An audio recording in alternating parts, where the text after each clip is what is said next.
जब हम नीति शास्त्र के सार की बात करेंगे आज, और नीति शास्त्र का सार को बहुत बढ़िया डिफाइन किया गया शुक्र नीति और कामंद की नीति सार में, और कहा गया कि नयनानि नित्य रुच्यते, अर्थात नीति शास्त्र नयन व्यापार है। नयन व्यापार का अर्थ क्या है? नयन व्यापार का अर्थ है ले चलना, ढोना, अर्थात व्यक्ति और समाज दोनों को अस्तित्व से शुभत्व की ओर, व्यतिक्रम से विन्यास की ओर ले चलना, ये नीति शास्त्र का सार है। The essence of ethics is to carry the individual and society both from being to well being और डिसऑर्डर टू ऑर्डर। वास्तव में नीति शास्त्र मानव आचरण का मूल्यांकन करने के लिए कुछ आदर्शों और मानकों की स्थापना करती है, जिसका उद्देश्य होता है व्यक्ति के आचरण को नियंत्रित करना, to determine the human conduct and to establish social harmony and its dynamism in the society, तथा सामाजिक समरसता और उसकी गतिशीलता को बनाए रखना। यही दो टारगेट हैं। व्यक्ति के आचरण को मर्यादित करना, परिणामतः समाज में सामाजिक समरसता और उसकी गतिशीलता को बनाए रखना, ये इथिक्स का सार तत्व है। इसीलिए कहा जाता है कि ऐसा इथिक्स इसलिए करती है जिससे एक अच्छे व्यक्ति और अच्छे समाज की परिकल्पना की जा सके। इन्हीं मान्यताओं के परिप्रेक्ष्य में यदि हम नीति शास्त्र के सार की चर्चा करें तो कहा जा सकता है कि ethics as a normative science critically studies the norms concerning human conduct, अर्थात नीति शास्त्र मानव आचरण से संबंधित मानकों, आदर्शों का समीक्षात्मक रूप से अध्ययन करने वाला एक आदर्शमूलक विज्ञान है या नियामक विज्ञान है। अब यदि इस परिभाषा पर हम ध्यान दें तो इसमें चार तरह की बातें निकल कर के आ रही है। पहली बात यह है कि नीति शास्त्र एक विज्ञान है, लेकिन नीति शास्त्र आचरण से संबंधित एक विज्ञान है। जब हम विज्ञान की चर्चा करते हैं तो विज्ञान में चार चीजें बहुत महत्वपूर्ण है। विज्ञान सत्यपरक होता है, ये हमेशा सत्यता की बात करता है। यह व्यवस्थित होता है, सिस्टमैटिक। यह वस्तुनिष्ठ होता है, ऑब्जेक्टिव। तथा यह निष्पक्ष होता है, इम्पार्शियल या फेयर। यह विज्ञान की खासियत है। सत्यपरक का मतलब यह होता है कि to conceive things as they are. विज्ञान वस्तु को एज इट इज, वो जिस रूप में है उसी रूप में उसे स्वीकार करती है। सिस्टमेटिक का मतलब होता है स्टेप बाय स्टेप, उत्तरोत्तर, क्रमशः, अर्थात we should proceed from simplex to complex. हमें सरलतम से उत्तरोत्तर जटिलतम की ओर बढ़ना, ये साइंस बताती है। ये व्यवस्थित अध्ययन है, स्टेप बाय स्टेप। तीसरी चीज है वस्तुनिष्ठ। वस्तुनिष्ठ में दो चीजें महत्वपूर्ण है। एक तो जो वस्तुनिष्ठ होता है वो एक्सपीरियंस बेस्ड होता है, अनुभव पर आधारित होता है। और क्योंकि ये अनुभव पर आधारित है इसलिए ये यूनिवर्सल होता है। सभी व्यक्ति इसका समान रूप से अनुभव कर सकते हैं। तो जो भी ऑब्जेक्टिव होता है वो हमारी आत्मा से, चेतना से इंडिपेंडेंट होता है। जैसे ये घड़ी है तो यह घड़ी ऑब्जेक्टिव है, क्यों? क्योंकि इसका इंडिपेंडेंट एग्जिस्टेंस है, इसका हम अनुभव कर सकते हैं और कोई भी व्यक्ति अनुभव कर सकता है।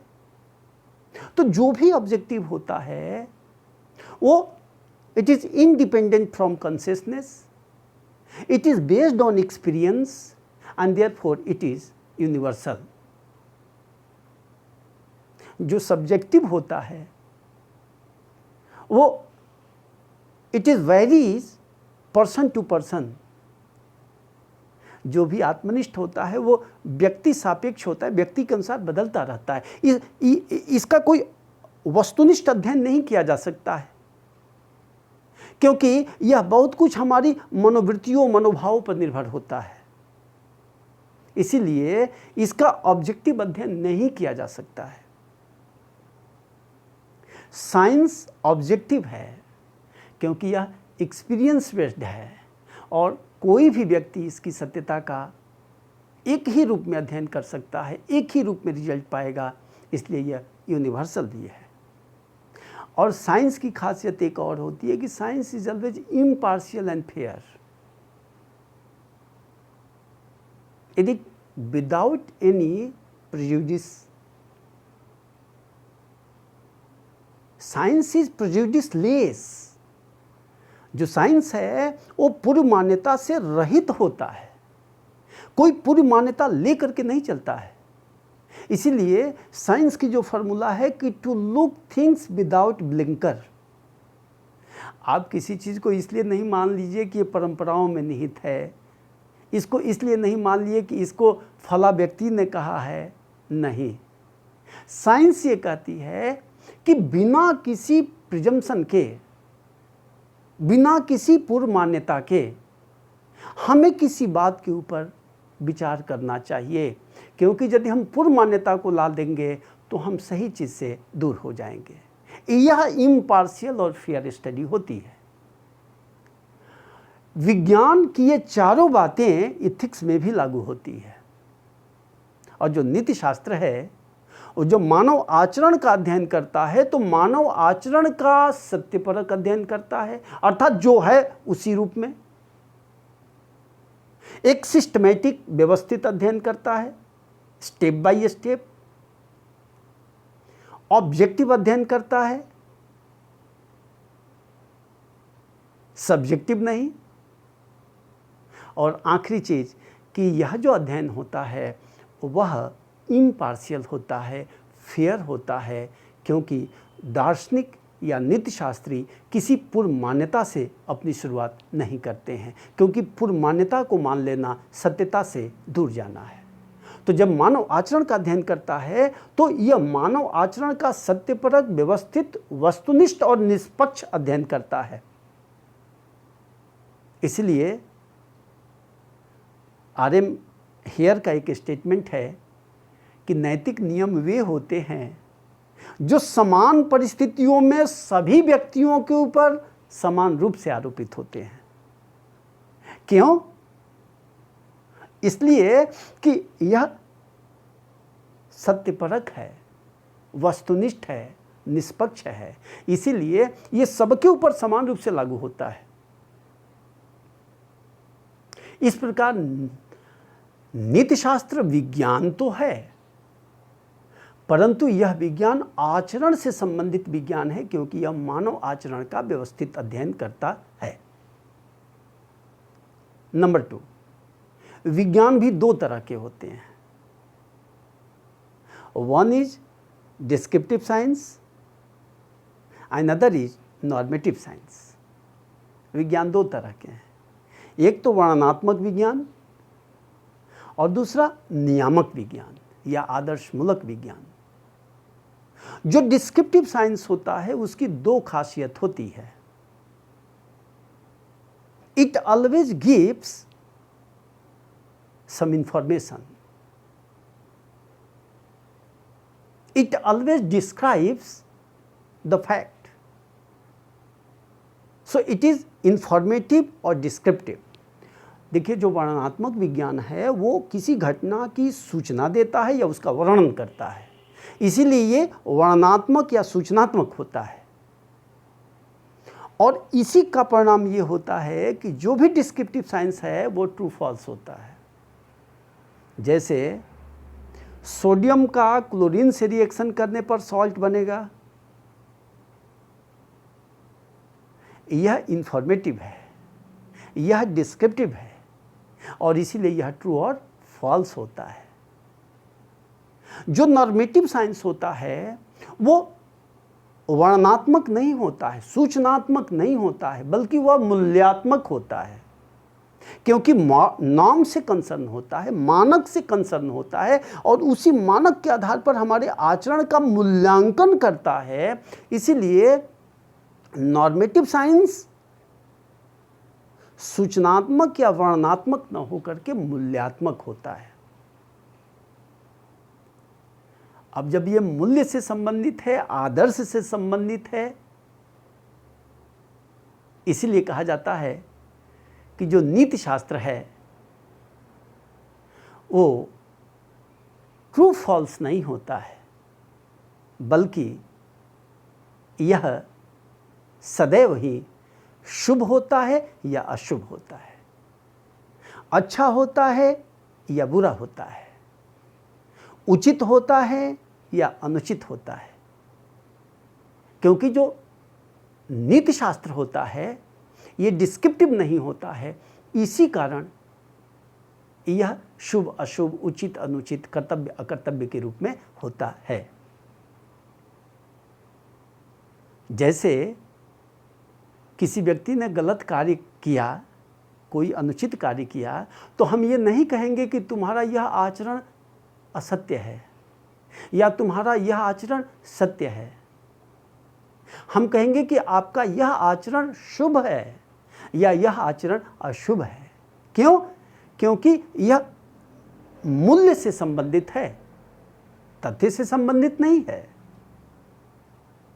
तीसरी चीज जो नीति शास्त्र के संदर्भ में है वो ये है कि नीति शास्त्र का संबंध इज है से नहीं होता है, बल्कि ऑट, चाहिए से होता है। इज ऑट जो है वो फैक्चुअल साइंस है, वो वर्णनात्मक होता है। जो चाहिए वह आदर्शात्मक होता है। देखें, जो नीति शास्त्र है वो नीतिज्ञों द्वारा स्थापित मान्यताओं, जो डायरेक्टिव प्रिंसिपल्स की तरह होते हैं, नीति निर्देशक तत्वों की तरह होते हैं, और जिसे हम कोड ऑफ कंडक्ट्स कहते हैं, आचार संहिता। जो नीति शास्त्र है वो जो आचार संहिता है, जो डायरेक्टिव प्रिंसिपल्स हैं, उन्हें हमें अपने जीवन में उतारना होता है। इसलिए इसमें हमेशा चाहिए का भाव होता है। What ought to be, what ought not to be. तो जो इथिक्स होता है वो हमेशा ऑट की बात करता है। क्यों? क्योंकि यह जो कोड ऑफ कंडक्ट्स हैं, जो डायरेक्टिव प्रिंसिपल्स हैं, इसको अपने जीवन में धारण करने की बात करता है। उदाहरण समझें, समाज में हिंसा, रक्तपात, भ्रष्टाचार व्याप्त है। इसका अध्ययन विभिन्न सोशल साइंस करते हैं, इथिक्स नहीं करता है। इथिक्स का विषय यह है कि समाज में हिंसा, रक्तपात, भ्रष्टाचार नहीं होना चाहिए, क्योंकि ये डायरेक्टिव प्रिंसिपल्स हैं। जैसे भारतीय संविधान में डायरेक्टिव प्रिंसिपल्स हैं, वो मानक हैं, वो आदर्श हैं, उन्हें हमें अपने आचरण में उतारना होता है। इसीलिए हमेशा ऑट की बात करता है, इज की बात नहीं करता है। और नीति शास्त्र के संदर्भ में जो सर्वाधिक महत्वपूर्ण चीज़ है वो ये है कि नीति शास्त्र समाज में रहने वाले सामान्य मनुष्यों के ऐच्छिक कर्मों का मूल्यांकन करती है। 4 चीज़ें हैं: समाज में रहने वाले सामान्य मनुष्यों, ऐच्छिक कर्मों और मूल्यांकन करती है, केवल वर्णन नहीं करती है। नीतिशास्त्र समाज में रहने वाले मनुष्यों के आचरण का मूल्यांकन करती है। इसका मतलब ये हो गया कि जो समाज में नहीं रहता है उनके आचरण का मूल्यांकन नीतिशास्त्र का विषय नहीं है। अरस्तु कहते हैं कि मनुष्य एक सामाजिक प्राणी है, वो समाज में रहता है, और जो समाज में नहीं रहता है वो या तो पशु है या फिर देवता है। तो नीतिशास्त्र पशुओं के आचरण पर का मूल्यांकन नहीं करती है, ये देवताओं के आचरण पर भी मूल्यांकन नहीं करती है, उनके भी आचरण का मूल्यांकन नहीं करती है, बल्कि यह समाज में रहने वाले मनुष्यों के आचरण का मूल्यांकन करती है। नंबर 2, समाज में रहने वाले सभी व्यक्तियों के आचरण का मूल्यांकन करना यह भी नीतिशास्त्र का विषय नहीं है, बल्कि नीतिशास्त्र समाज में रहने वाले सामान्य मनुष्यों के आचरण का मूल्यांकन करती है। और सामान्य मनुष्य के अंतर्गत नन्हे बच्चों को नहीं रखा जा सकता है। आप ये नहीं कहेंगे कि नन्हा बच्चा मुझे देख करके मुस्कुरा रहा था या आंख मार रहा था। ये प्रश्न प्रासंगिक नहीं है, क्योंकि वो फ्री विल से गवर्न नहीं हो रहा है। तो ऐसे नन्हे बच्चों के आचरण का मूल्यांकन इथिक्स का विषय नहीं है। पागलों के आचरण का मूल्यांकन करना यह भी इथिक्स का विषय नहीं है। जंगली मनुष्यों के आचरण का मूल्यांकन करना यह भी इथिक्स का विषय नहीं है। इथिक्स के अंतर्गत समाज में रहने वाले सामान्य मनुष्यों के आचरण का मूल्यांकन करता है। तीसरी चीज कि यह सामान्य मनुष्यों के सभी कर्मों का मूल्यांकन नहीं करता है, बल्कि केवल वॉलेंट्री एक्शंस, ऐच्छिक कर्मों का मूल्यांकन करता है। ऐच्छिक कर्म 3 तरह के होते हैं: इनवॉलेंट्री एक्शन, अनैच्छिक कर्म, वॉलेंट्री एक्शन, ऐच्छिक कर्म, हैबिचुअल एक्शन, अभ्यासजन्य या आदतजन्य कर्म 3 तरह के होते हैं। अनैच्छिक कर्म वे होते हैं जो यांत्रिक रूप से होते हैं, अर्थात हम चाहकर भी न तो उससे कर सकते न तो उससे बच सकते हैं। वो यांत्रिक रूप से हो रहा है, उस पर मनुष्य का कोई अधिकार नहीं होता है। जैसे हृदय की धड़कन, इस पर आपका कोई अधिकार नहीं है। पलकें झपकना, इस पर आपका कोई अधिकार नहीं है। रक्त संचार, इस पर आपका कोई अधिकार नहीं है। यह यांत्रिक रूप से स्वतः होते हैं। ऐसे कर्म जो यांत्रिक रूप से हो रहे हैं, ऐसे कर्म को हम अनैच्छिक कर्म कहते हैं, इनवॉलेंट्री या नॉन वॉलेंट्री एक्शन कहते हैं। और ऐसे कर्म का मूल्यांकन नीतिशास्त्र का विषय नहीं है। वॉलेंट्री एक्शन, वॉलेंट्री एक्शन वो होता है जिसे व्यक्ति संकल्प स्वातंत्र के आधार पर चुनता है, अर्थात बिना किसी दबाव के, बिना किसी अज्ञानता के व्यक्ति अपने संकल्प स्वातंत्र के आधार पर ऐसे कर्म का चयन करता है। इसकी जो सबसे बड़ी खासियत होती है, उसमें सदैव 2 विकल्प होते हैं। जहां पर केवल एक ही स्थिति है वहाँ पर व्यक्ति की कोई फ्रीडम ऑफ विल नहीं है। फ्रीडम ऑफ विल व्यक्ति की वहाँ होती है जहाँ पर एक से एक के अलावा भी विकल्प हों, केवल एक ही नहीं हो, तब हम फ्रीडम ऑफ विल की बात करते हैं। और आखिरी चीज होती है कि एथिक्स के अंतर्गत मान लो कि freedom he of will he हो व्यक्ति के अंतर्गत, केवल ऐसे ही कर्मों के ऊपर विचार नहीं करती है, बल्कि वो उन कर्मों के ऊपर विचार करती है जिसमें सदैव यह विकल्प हो कि हम उसे चाहें तो नहीं भी कर सकते। हमेशा ध्यान रखिए कि जो भी वॉलंटरी एक्शन होता है उसमें सदैव यह विकल्प रहता है, यह आपकी फ्रीडम ऑफ विल रहती है कि हम उसे चाहें तो उसका चयन नहीं भी कर सकते थे। ऐसे कर्म को हम संकल्प स्वातंत्र पर आधारित कर्म कहते हैं और ऐसे कर्म को हम वॉलंटरी एक्शन कहते हैं, ऐच्छिक कर्म कहते हैं और ऐसे ऐच्छिक कर्मों को ही हम आचरण या कंडक्ट कहते हैं। So a conduct is nothing but only collection of voluntary actions. आचरण जो है वो हमारे ऐच्छिक कर्मों का ही समूह है, उन्हीं का कंक्रीट फॉर्म है। ऐसे कर्मों पर ही एथिक्स विचार करती है और उनका मूल्यांकन करती है। हैबिचुअल एक्शन ये वॉलंटरी है कि इनवॉलंटरी है? सामान्यतः ऐसा माना जाता है कि जो हैबिचुअल कर्म होते हैं वो यांत्रिक रूप से होते हैं, अब व्यक्ति का उस पर कोई अधिकार नहीं रहता है, ये यंत्रवत होता है। परंतु नीति शास्त्री मानते हैं कि ये गलत बात है।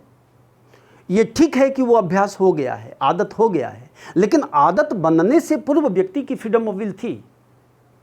वो चाहता, उसके बस में था कि वह उसका वर्ण करे या न करे। इसीलिए ऐसे कर्म को हम, हैबिचुअल कर्म को भी हम ऐच्छिक कर्म के अंतर्गत रखेंगे, अनैच्छिक कर्म के अंतर्गत नहीं रखेंगे। नीतिशास्त्र सामान्य मनुष्यों के समाज में रहने वाले सामान्य मनुष्यों के ऐच्छिक कर्मों का मूल्यांकन करती है। क्रिटिकल रिफ्लेक्शन, ये क्रिटिकल रिफ्लेक्शन ही एथिक्स का इसेंस है। क्योंकि यदि केवल स्टडी मान लिया जाए या डिस्क्रिप्शन मान लिया जाए तो ये एथिक्स नहीं होगा, ये नॉर्मेटिव साइंस नहीं होगा। ये नॉर्मेटिव साइंस इसलिए है क्योंकि यह आचरण का समीक्षात्मक मूल्यांकन देती है कि हमारा कौन सा आचरण शुभ है, कौन सा आचरण अशुभ है, क्या उचित है, क्या अनुचित है, क्या कर्तव्य है, क्या अकर्तव्य है। यह नीतिशास्त्र का सार है। Thank you.